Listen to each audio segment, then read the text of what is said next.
The right of people with disabilities to make their own decisions, with support from those they know and trust, has been affirmed by the United Nations Convention on the Rights of Persons with Disabilities.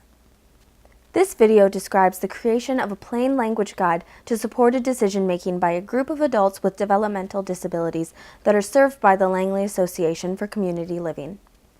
Their goal is to help others who have difficulty understanding their decision-making rights or need support to make decisions. In my experience within the organization, I was feeling that there was still a lot of people who were confused about the rights of adults with developmental disabilities to make their own decisions. And so I thought the best way to communicate that was in the development of this document.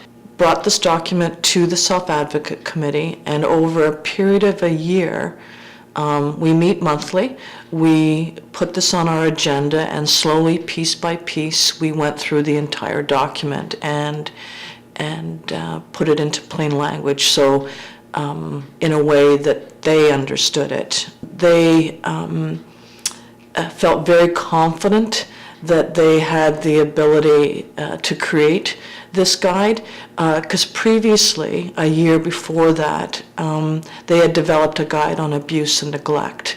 And so they had already had experience and enjoyed putting together a guide that could be used as a tool to teach other self-advocates, as well as, employees within the association. We talked a lot in terms of people's personal experiences, and what it would be like if people didn't have the opportunity to make decisions. And we talked about the difference between, making small decisions, things, like what you would wear in the morning and what you would have for breakfast, versus big decisions like what you would do for a job and where you would live and what you see your future to be, kinds of relationships that you want to have. The difficulty, I think, for a lot of people that we support is the belief that people aren't capable of making their own decisions, and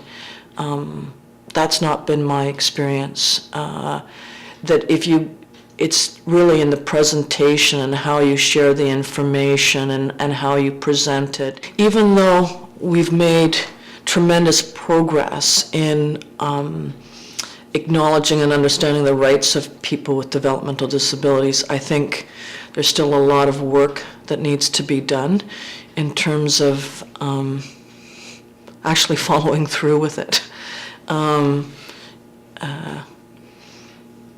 It's a difficult subject because we're easily influenced, and so influence plays a big part in the supported decision-making process that maybe isn't often acknowledged.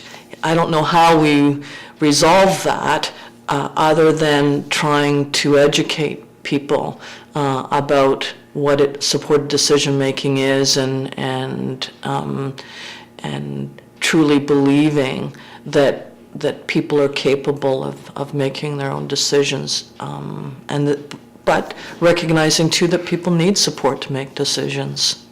So I think that this might be the tool that can be used to sort of open that conversation and explore the challenges that it presents.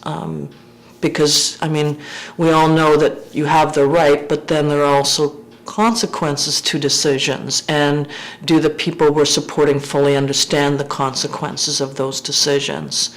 And I believe that people can do that. It's just in terms of whether people are willing to invest the time to inform people and to have that conversation.